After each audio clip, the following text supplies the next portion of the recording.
5G Batelma, des actualités uniques, dynamiques et renversantes dans le journal TV. Choisissez des matériaux sûrs pour vos constructions et votre foyer pour ne plus stresser. Vatimax. Manulciano ni vovó.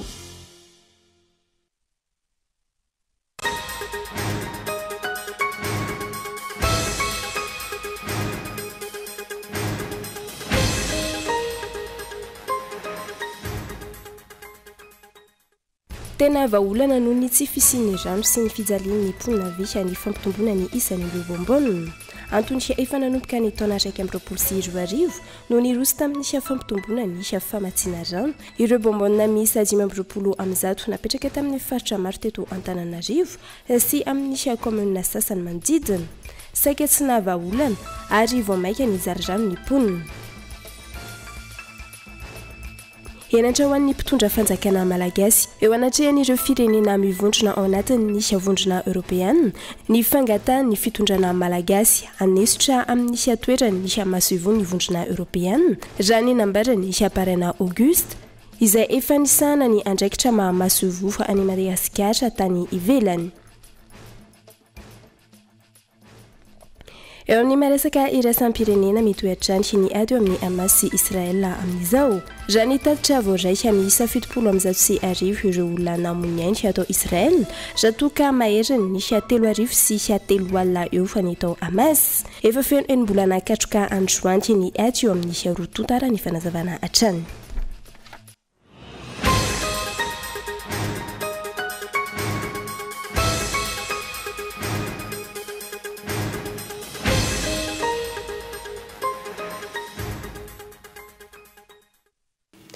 Manatra ny adraba tombo kilasy tombo vavy tonga soa atao anatin'ny fampahalalam-baovao ny Kolo TV amin'izao alina izao ka manasanao anaraka izany hatramin'ny farany ny matoa-dalatsoratra no nakafantsika ny fotoana ny fampahalalam-baovao amin'ity alina ity. Tena vaolana noho ny tsy fisian'ny rano sy ny fijalian'ny mpanjifa vy ny fampitomboana ny isan'ireo bombonina. Antony efa nanomboka ny taona 2024 no niroso tamin'ny fampitomboana ny famatsiana rano. Ireo bombonina miisa 520 naparitaka tamin'ny faritra maro teto Antananarivo sy tamin'ireo commune sasany manodidina ny fitondram-panjakana saingy tsy nahavaolana izany ary vao maika ny jala rano ireo mpanjifa ny fanazavana. Fanampanazavana.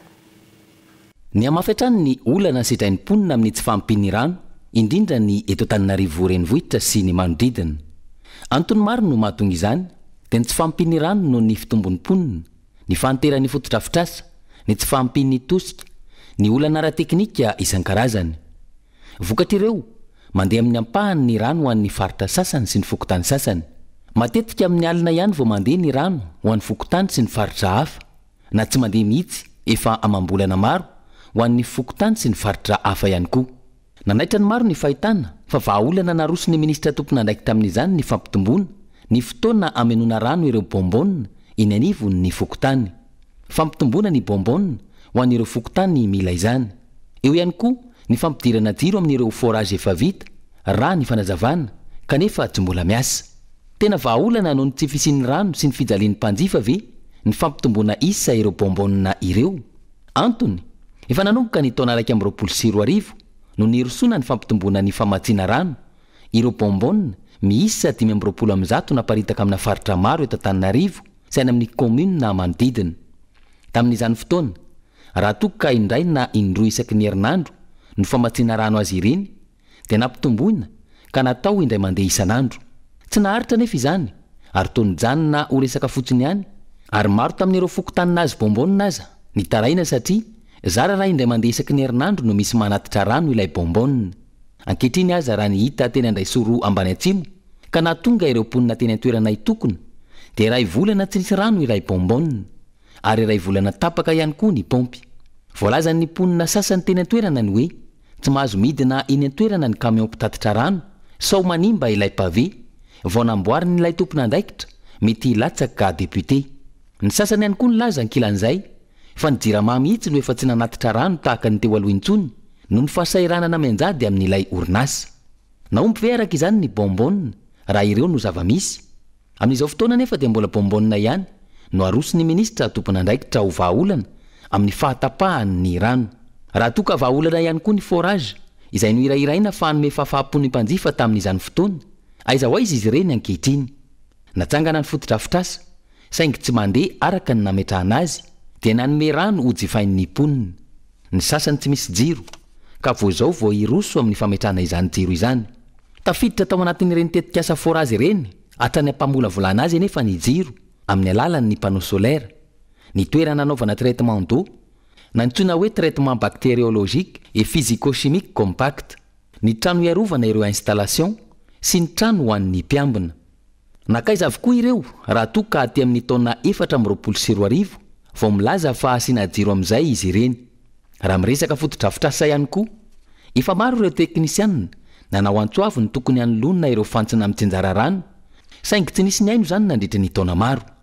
ankehitriny efa tafiditra anaty fahasarotana lalina ny fitsinjarana rano ary mety tsy ho vaovao ao anaty fotoana fohy satria miampy ny tsy fisian'ny finiavana amahany olana avy amin'ny mpitondra aina nefa ny rano antoky ny fahasalamana ary tsy afa-misaraka amin'ny zo fototra sy ny fiainany zanak'olombelona ny mahagaga ny rehetra ankilan'izay misy faritra tsy ahitana fahatapahana rano na indray mandeha aza izany hoe azo atao ihany ny mijery sy mamahany olana saingy tsy risoana hatr'izay ka hatramin'izao mpitondra mitsinjo vahoaka ve araka izany no misy eto amintsika sa mpitondra mikatsaka izay itiavan'ny vahoaka azy raha mpitondra manakaiky vahoaka mantsy dia mamaha io olan'ny rano io ary raha mpitondra mikatsaka izay itiavan'ny vahoaka azy dia mampandriadrisa milaza fa ampitomboana isa ny bombonina isitrahana rano amahana ny olana enatra ho an'ny mpitondra fanjakana malagasy eo anatrehany ireo firenena mivondrona ao anatin'ny vondrona eoropeana ny fangatahany fitondrana malagasy ny anesorana amin'ny toerany misy maso ivo ny vondrona eoropeana raha nisy anambarany aparaina auguste izay efa nisahana ny andraikitra mahamaso ivo ny Madagasikara tany ivelany azy fanampanazavana hoetiny Henri Florian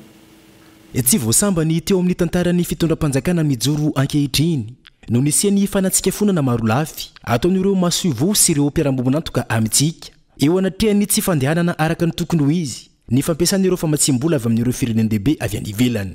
tsy ahivina fa efa nanatsikafona ny mahakasika ny olany famatsin-drano eto Antananarivo renivohitra teo imason'ny filohampirenena Andrajoel ny solon-tena maharitra ny banky iraisam-pirenena teto Madagasikara teo aloha Ramatoa Marie Chantal teny amin'ny lapam-panjakana Iavolo ny taona 2020 ankehitriny nanatsikafona ny tsy fahaiza mitantana momba ny vola omeny indray ny maso ivo ny vondrona eoropeana monina sy miasa eto Madagasikara nambarana tamin'izany fa tsy mandeha araka ny tokony ho izy ny fitantanana ny vola ny fanroutier izay tokony hikojakojana ny lalana teo ihany koa ny lalàna momba ny famosirana indrindra fa ny tsy fampiarana ireo fanamarinana izay napetraka izy ireo momba ny zotra-pifidianana tsika aloha dia tokony mba mitandriny ihany ny zavatra fanireny satria ny européenne no tena mpamasy vola be sika tsy mpamasy vola hoe vola kosaigny efa tena famomezana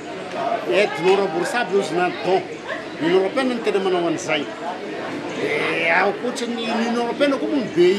banque européenne d'investissement ny union européenne ihany ka tokony mitandry ihany isika amin'ny zavatra tosika an'ireny fa sy hoe mananakarakara fosy manao copie-collé ataon'olo any andafany sy misy fiatraikany eo amin'ny fifandresisika sy fiatraikany findresisika sy mety misy io zavatra natao io zany arakaraka ny mba matazaka anao firenena matazaka anao nefa hoe moeraoera amin'izany zasy manao zavatra efa atao zany amin'ny resaka diplomatie fenao zay firenena farany gisitra amin'ny farana aty de geste hoe ho anay io ambassadeur io fa miteny tadavinao anao merci président foana zany ny ambassadeur koa ary sy anao an'izany izy sy anao ny lehibeny sy anao ny asany zany mampagnasany zay sy mety ko izy ny tenen'ny président raha teo miaso daholo angedry agnany botsy miaso manao ny zavatra fa misy sahirana mio asika teboka maromaro araka izany no natsikafony ty maso ivony ny vondrona eoropeana nandritra ny tafa izay nataony tamin'ny mpanao gazety farany teo ka nahatonga ny mpitondra fanjakana ankehitriny nangataka ny anolona azy eo amin'ny toerany tsy manana politika mazava fa amin'ny fomba intantanana ny firenena ny flo ankehitriny raha ny fanehoan-kevitry Tabera Randriamanantsoa fahalozany misy fitondram-panjakana miady amin'ireo tsy mitovy hevitra amin'ny sisa milazany marina ahina nisy itombony nisy fahasahitrana ny vahoaka izay efa misy ankehitriny raha ny fanehoan-kevitry nisy hatrany fanampanazavana ilaoza ny mpitondra fanjakana miady amin'ireo olona samy joro sy manatsikafona ny marary ny vahoaka malagasy ny fitantanana ny firenena amin'izao fotoana izao fa tsy ny fitadiavana izay masony fiainam-bahoaka noho imasony raha ny nambara ny mpanao politika tabera Randriamanantsoa Androany tsy hanana ny mpitondra fanjakana ankehitriny ny politika mazava itondrana ny firenena ka antony mahatonga ny fikorontanana amin'ny lafinjavatra maro amin'izao fotoana izao. Sy manana politika mazava na politika économique na politique sociale na politique de sécurité iny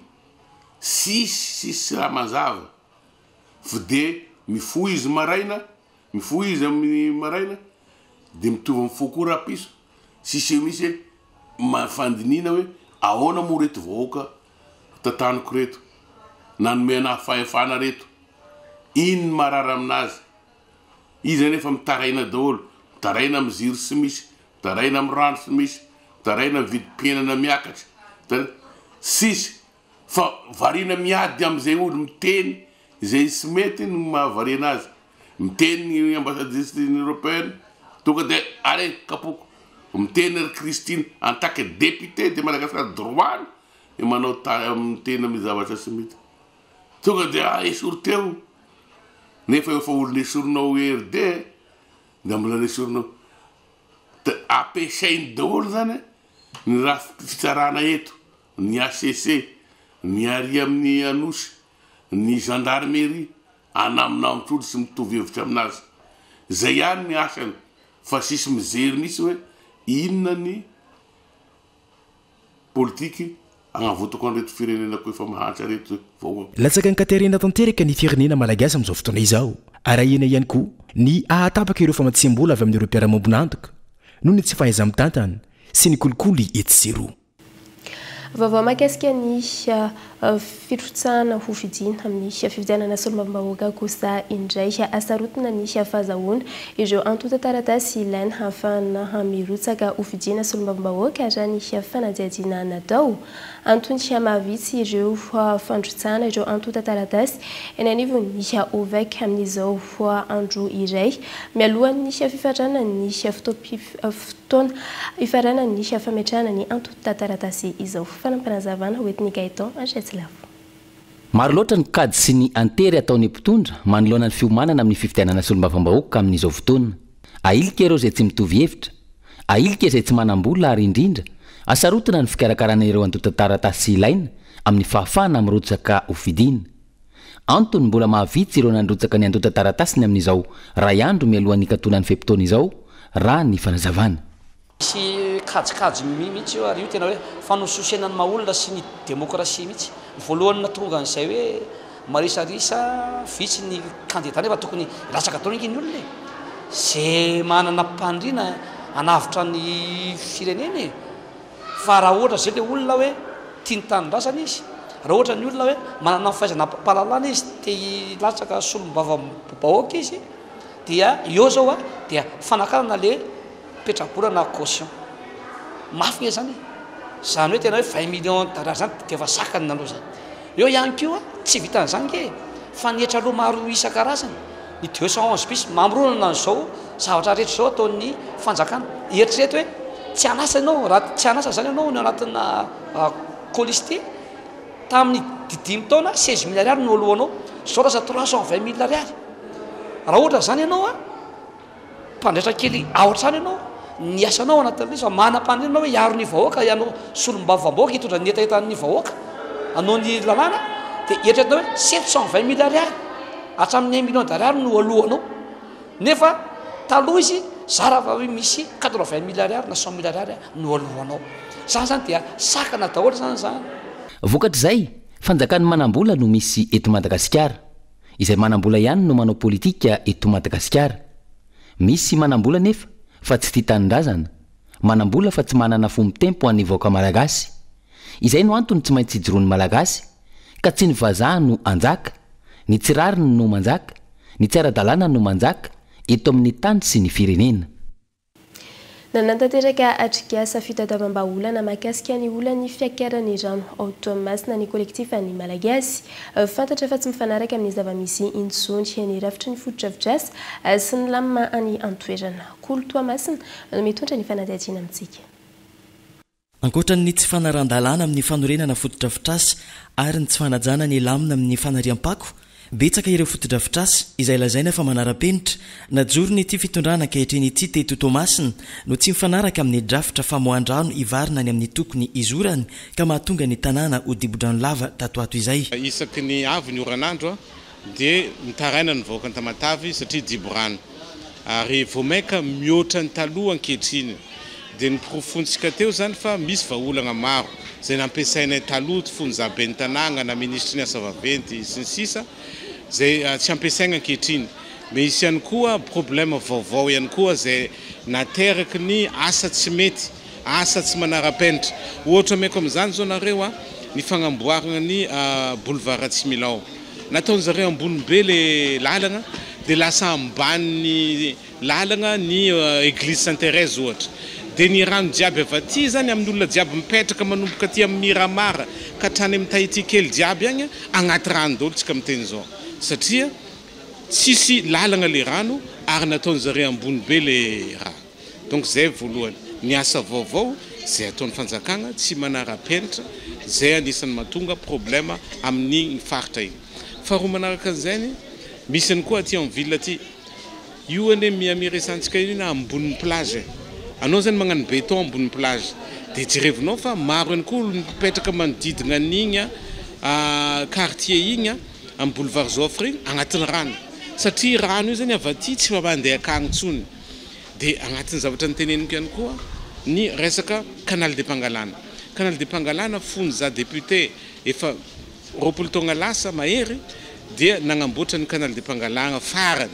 Zany hoe ankehitriny tsisy olo nikitika tsony canal de Pangalana. Lasa toeragna agnariam-pako, lasa toeragna anaovan'olo remblé, lasa toeragna agnaren'olona zavatra tsy ilainy jiaby andavanandro io agnatin'ny canal de Pangalana. Dia lasa tsy magnary rano tsony, tsy misintogna rano tsony zany canal de Pangalana. Hitanareo izy akao sary azonay farany takeo zao dia feno tsokafokafo ny canal de Pangalana jiaby.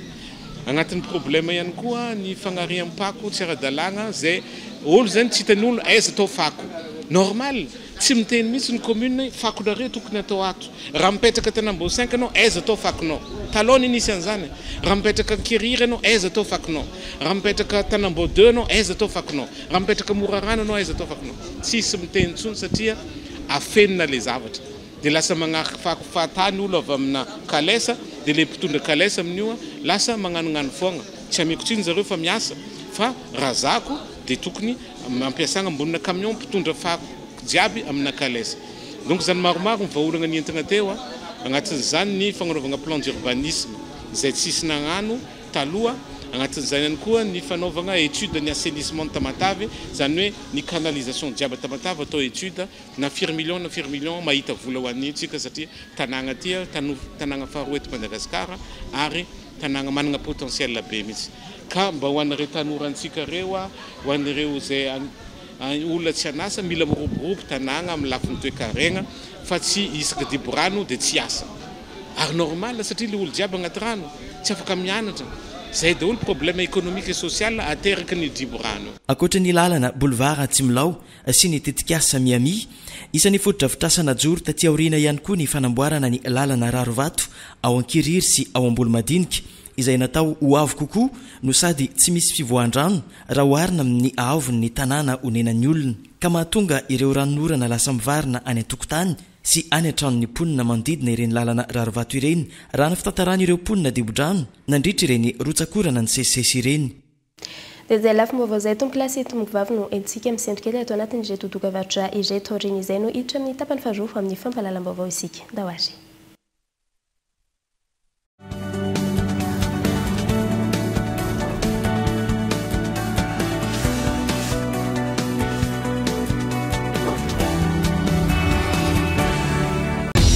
Paska sambatra miaraka amin'ny Zarakado ararotiny fihenam-bidy amin'ny iFill Prime sy Wikif Max 4G sady mbola toloranay écouteur earbuds tellement ihany koa ianao iainona mozika amin'ny fety miampy bonus méga isarifena amin'ny fotoana rehetra aza tara hatramin'ny 3 aprily ihany hitanao any amin'ny Telma akaiky anao.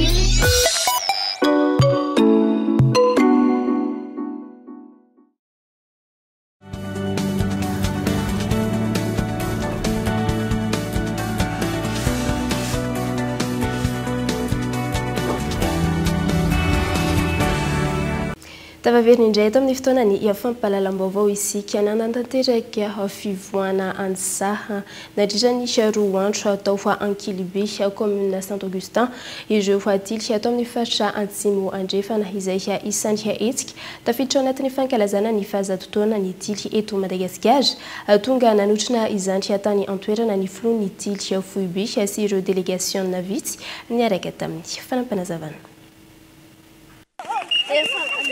Etsika maro isan-karazany no nentin'ireo tily ato faritra Atsimo andrefana nanamariana ny fivoahana antsaha na ny colonie de vacances izay natao teto Ankilibe tao anatin'ny roa andro izay hetsika tafiditra ao anatin'ny fankalazana ny fahazatotaonan'ny tily eto Madagasikara. Fankalazan'Andriamanitra fanomezam-boninahitra azy amin'izao fahatraran'ny tily eto Madagasikara ny fahazatotaona zao ny faritany tily Atsimo andrefana dia nikarakara hetsika hanamafisana bebe kokoa. Ny asa fanabeazana izay tanterahin'ny tily eto Madagasikara hahatonga an'ireo beazanareo ho vavolombelon Jesosy Kristy olom-pirenena vanona ary andrin'ny fianakaviana. Ny fizorany tamin'ny ankapobeny nahafinaritra ny lalao satria lalao maromaro no nataon'ireo beazanareo tao ny voleto, tao ny fifaninanana course pneu, tao ny pétanque, tao ny lalao baolina isan-karazany, tao ihany koa ny parcours de combattant izay nataon'ireo sampana maitso. Dia tanteraka izany tsy niherinay fa noho ny fitahian'Andriamanitra irery ihany azo lazaina hoe nahazo fahafinaretana sy nahazo fifaliana ny beazina rehetra. Velim-pisaorana ireo rehetra nandray anjara ary nanamafy ny mahazava-dehibe ny fandraisana anjaran'ny rehetra ny filoha Foiben'ny tily eto Madagasikara nandritra ny fandalovany sy ireo délégation niaraka taminy nanotrona izao hetsika fivoahana antsaha izao. Misaotra an'Andriamanitra lehibe tsika afaka niatrika ny atao hoe fivoahana antsaha izay notanterahana teto amin'ity toerana ity Ankilibe. Misaotra ny faritany Atsimo andrefana izay nikarakara an'izany fihetsiketsehana izany ary indrindra misaotra an'ireo fivondronana rehetra izay tonga nandray anjara tamin'ity fihetsiketsehana ity. Ity hetsika ity dia tafiditra ao anatin'ny hetsika izay tanterahan'ny tily ato anatin'ny volana Aprily. Izany hoe na manao laso fanifanana ho an'ny mpendraikitra ny any amin'ny isaparitany rehetra manerana ny Madagasikara na manatanteraka lasy iarahana amin'ny ankizy tahaka an'izay nataontsika teto. Dia faly nitsidika ny teto amin'ny faritany Atsimo andrefana ary manentana ny tily eto Madagasikara rehetrarehetra ho avy amin'ny laso jobily izay ho tanterahantsika any Antananarivo ny voalohany hatramin'ny fahadimy ny volana Aogositra taona 2024 lasy izay iona ny tily rehetra manerana ny lafivalon'ny nosy ho tanterahana ho fiaonana Akazobe. Ankoatr'izay mbola maro ireo hetsika karakarain'ny tily ato amin'ny faritra Atsimo andrefana ho famaranana ny fankalazana ny fahazatotaonan'ny tily eto Madagasikara raha ny fanazavana. Kermesy tily amin'ny fety-pirenena izay ho tanterahana amin'izao volana juin ho avy zao zany no hetsika manaraka. Dia aorianan'izay moa zany misy ny fananana sportif dia ny famaranana amin'ny volana juillet zany fitaom-pivavahana sy dîner concert zany. Fa ny akaiky dia akaiky zany dia ny kermesy scoutisme izay tanterahana amin'io fotoana fety fahaleovantena pirenena io zany no tanterahana. Zay zany hetsika manaraka dia manasa antsika manakariva zany ny komitén'ny fahazatotaona mba hanotsona sy hanohana anay manakariva amin'izany hetsika rehetra tanterahana izany zany. Ampiraha lahihana tanteraka no nanatotosana ity fivoahana antsaha na ny colonie de vacances ity izay nahitana mpandray anjara maherin'ny 200 avy amin'ireo sampana rehetra eo anivon'ny tily notron'ireo mpanazava sy olon-tsotra samihafa.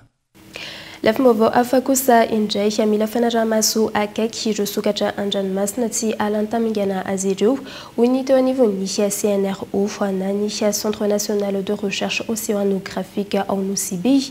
Voadratra ny lalàna ny fihazana azy ireny ary mahavoasa azy ihany koa Antony Voatsokajy ho isan'ireo biby arovana izy ireo. Fanampanazavana hoetiny Daniela Milorso. Anisan'ny masarika mpizahatany ao Nosy ny fananantsika karazam-biby nanaty ranomasina izany na an-tanety izay mila fiarovana mafy noho izy mampiavaka antsika amin'ireo firenenkafa. Farany teo olona roa no sarin'ny andro masom-pokon'olona nitondra soka-dranomasina roa tamin'ny sarety amin'ny andro alina. Efa maty avokoa ireo sokatra ireo noho ny fihazana izay niatra taminy. Surtout ty espèce ty amin'izao fotoana fivolanana izy raha ohatra zavatra misy statut ny espèce io amin'izao ty zay isan'ny espèce vulnérable. Zany hoe tegna fa raha koa fa vulnérable zay raha fa en danger menacé zay. Raha ohatra mitohy fo ny famonoana izy, ny fangalana izy, fa azo antoka fa na ny zazatsika zanakatsika boaka afara ny génération avy afara zegny tsy ahay tsony karazagna reto tortue satria vitsy ny espèce misy aty amitsika eo amin'ny 7-5 fo matetiky hita aty Nosy Be de eto mafagnentagnana de tsotra fo mba tokony ajanona amizay ny famonoana reto sokatra an-dranomasina reto fa io zavatra io zay biby agnisan'ny manana importance be ao an-dranomasina ao ka tsy tsara zay ny famonoana izy ohatran'izy io mba hitsondrovatsika koa ny zazakatsika boaka afara ny fiarovana izy mafy de mafy. Manana ny atao hoe CNRO na ny Centre National de Recherche Océanographique ny Nosy Be iangaviana ho izy ireo izay mahita tranga fakana ireo biby voarara iantso ny tompona andraikitra na ny mpitandro filaminana ao an-toerana. Raha misy io tranga io any ny tokony atao voalohany de miantso zay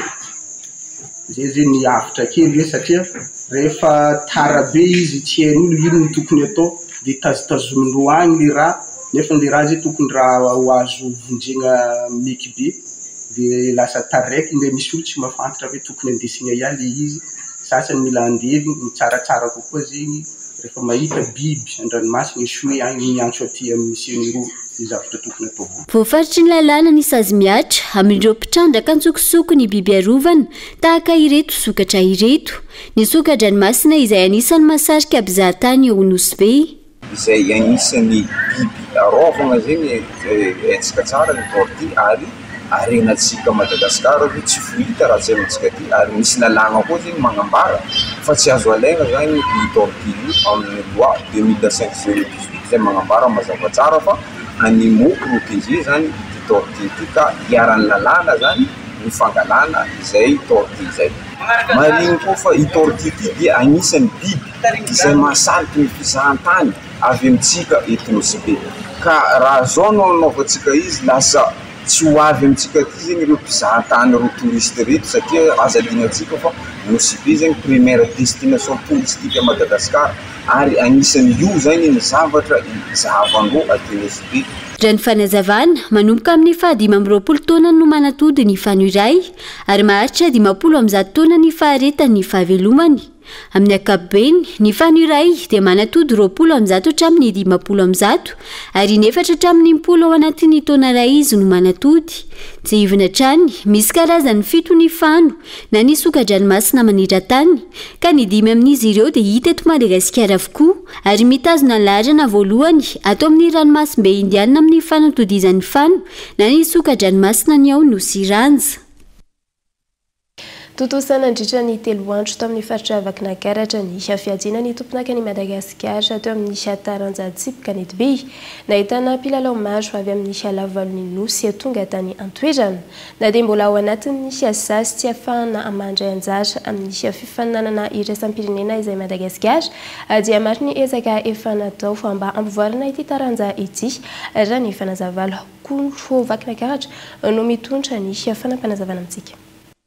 Na dia mbola ao anatin'ny sazy tsy ahafahana mandray anjara amin'ny fifaninan'ny iraisam-pirenena trany ary ny fédération ny Tsipika ny Be eto Madagasikara dia tsy nanakana ny lalao fiadiana ho tompon-daka ny Madagasikara izany ho an'ity taona 2024 sy 2025 ity. Izany dia tanterahana teto Antsirabe nandritra ny 3 andro nanomboka ny zoma fa 5 volana Aprily 2024 sy 2020 teo ary ny farany androany alahady fa 7 volana Aprily. Maro ireo mpilalao manerana ny Nosy izay tonga nandray anjara nandritra izao fiadiana ny tompon-daka ny Madagasikara izao izay nahitana club 170 avy amin'ny lafy Nosy, Sokajy, Lasivavy. Ny afaka ny nandraisan'ny tanàna Antsirabe ity fiadiana ny tompon-daka ny Madagasikara ity, ny filohan'ny fédération malagasy ny Tsipika ny Be, antony noho ny fananany faritra Vakinankaratra kianja izay mifanaraka amin'ny sehatra iraisam-pirenena. Andrasana ihany koa ny taratasy manala sazy Madagasikara eo amin'izay sehatra ny fifaninanana iraisam-pirenena izay raha ny fanazavana trany. Raha ny nampiavaka anazy aloha angamba ny raha izao hitantsika izao dia ny kianja aloha. Tena ny kianja aloha izao mampiavaka anazy satria hitantsika amin'izao toerana ilalaovana izao fa tsy mena mitaha amin'ny sehatra iraisam-pirenena ny kianja ilalaovana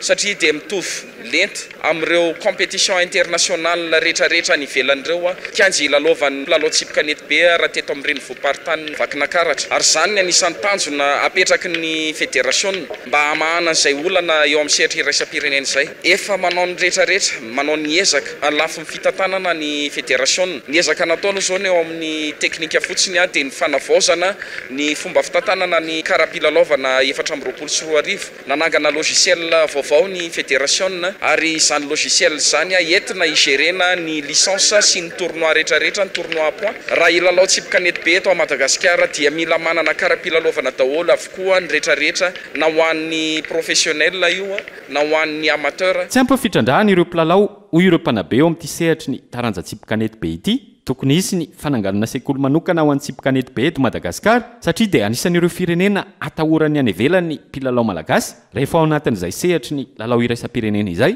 raha ny fanazavana sady zavatra mampalahelo dia zao sehatry ny kanety be dia anisan'ny tena taranja atahorana zao tontolo zao any Madagasikara anefa tsy ampifitrandrahana azy noho izany dia tokony ho ezahana mihitsy zany ho lasa tena farafaratsiny misy école de pétanque eto Madagasikara zany mba tena hoentina hoe hitrandrahana azy ampitomboana azy ho any amin'ny tena hoe androbahana ny amboara zao tontolo zao imbe dehibe tiako tenenina dia zao raha ampy fitrandrahana azy hoe tena fampivoarana ny tsipika nety be dia imbe dehibe zany champion du monde zany no tokony ho azo Madagasikara araka izany dia totosana nandritra ny 3 andro teto Tsirabe ny fiadinan'ny tompon-daka ny Madagasikara eo amin'ity taranja tsipika nety be ity ary ireo mpilalao izay nivoaka ho mpandresy tamin'izao fifaninanana izao kosa dia hiatrika ny fifaninanana eo amin'ny tompon-daka ny Afrika ho an'ny taona 2024 raha toka afaka misazy iraisam-pirenena ny fédération malagasy ny tsipika nety be vaovao amin'ny maresaka iraisam-pirenena kosa indray mitoetrandry ny ady eo amin'ny Hamas Israel amin'izao raha ny tatitra voaraika misy 70 ireo olona namony ainy atao Israel raha toka mahery ny 7 sy 3 alina kosa izany atao Hamas efa feno enimbolana katrika androandry ny ady eo amin'ny rodota raha ny fanazavana hatrany dia izay indray tompoko lasy tompoko vavy no azony anatolotra taminao tamin'ity ala inty ankasitrahanay anao tany atokantrano tany nanaraka izany hatramin'ny farany felomato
Choisissez des matériaux sûrs pour vos constructions et votre foyer pour ne plus stresser.